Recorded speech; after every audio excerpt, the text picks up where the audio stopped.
Da. È il momento dell'anno in cui la casa più famosa d'America si trasformerà in modo incredibile. Dovrà essere la migliore decorazione natalizia che si sia mai vista. E noi osserveremo ogni dettaglio. Il Natale è il nostro lavoro.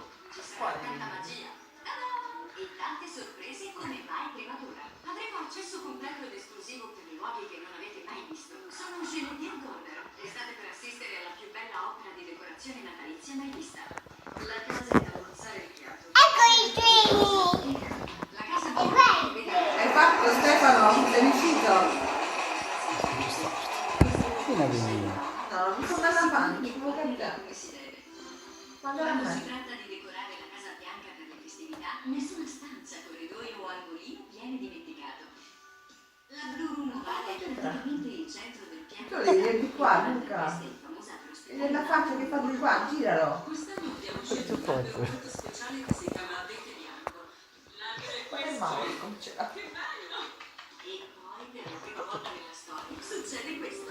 Aspetta! E questo è il treno, e qua è il treno! Ci apre tutto il gioco. Aspetta, e va pure a prendere la locomotiva. Ma. Fammi guadagnare qualche centesimo.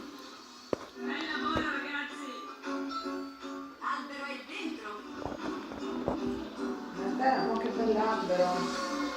E poi ecco il volontari con scatole e scatole di decorazione. Si va dal basso verso l'alto o dall'alto verso il basso? Dall'alto verso il basso.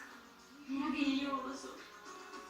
Alto 5 metri, pesante quasi 500 kg. Quest'albero è davvero sensazionale. Ci sono 26 alberi di Natale Ah, non nelle dici bene, stanze Stefano. e nei corridoi. Vai. Hanno sempre